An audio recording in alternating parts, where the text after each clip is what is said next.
Hello, welcome to day 8 of our 30 Days of Gratitude prompts. So today I'm taking a prompt from a comment I received from Sharon Hatton. It says, a life lesson learned from one of your favorite teachers growing up. I was homeschooled and my mother taught me so much, and it's hard to figure out where regular mom lessons and teacher mom lessons are, where the difference is. But I did go to a co-op in high school, and I want to talk about one of those teachers.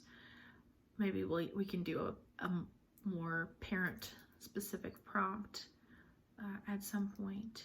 But I wanted to talk about a teacher I had in high school, and she led our high school book discussion class, which I really loved and really enjoyed. I got to read some very interesting books.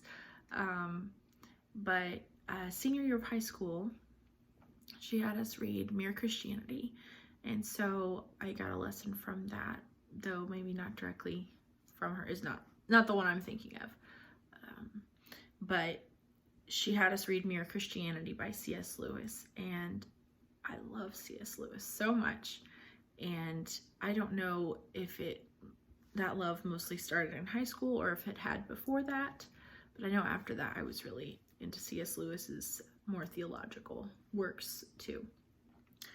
But the lesson that I got from that book was, let's see, how do I word this?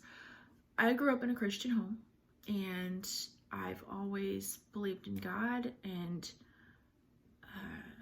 but growing up, there's a lot of pressure because you hear all these testimonies of people that have clearly gone from being a non-believer to a Christian. And growing up in church, you're like, well, sometimes it's hard to figure out where I stopped not being a Christian and I became a Christian. I was told that I asked Jesus into my heart when I was little, but I didn't remember it. So was it like a real thing? But I do feel like I made the decision for myself in high school. But at the same time, like, you hear people saying, I love Jesus, I love Jesus. And I was like, well, do I? Like, how do you know if you love Jesus? Like, it's hard to figure out love when it's not a physical person. Because, like, I can come up and hug you, and I can tell you I love you, and I can hear you or see your face, responding to that, and feel like we're having a connection here. And I've struggled with that. And one of the things C.S. Lewis talks about in Mere Christianity is the concept of pretending, or the two ideas of pretending.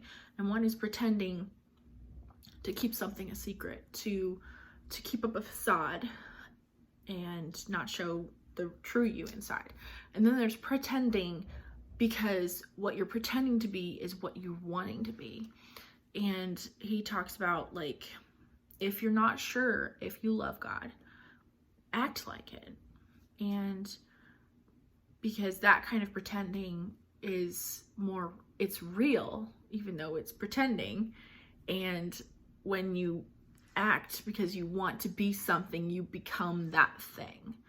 And that really helped me during that time. And of course helped me fall more in love with C.S. Lewis's works. So instead of reading a Bible verse today, I'm going to read a quote from Mere Christianity, which is a little bit different than the lesson that I learned. He says, imagine yourself as a living, and he's talking about the process of sanctification, I think. Yeah. It says, imagine yourself as a living house. God comes in to rebuild that house. At first, perhaps, you can understand what he is doing. He's getting the drains right and stopping the leaks in the roof and so on. You knew that those jobs needed doing, and so you are not surprised. But presently, he starts knocking the house about in a way that hurts abominably and does not seem to make any sense. What on earth is he up to? The explanation is that he is building quite a different house from one you thought of. throwing out a new wing here, putting on an extra floor here, running up towers, making courtyards. You thought you were being made into a decent little cottage, but he is building a palace. He intends to come and live in it himself. And I thought that was good too.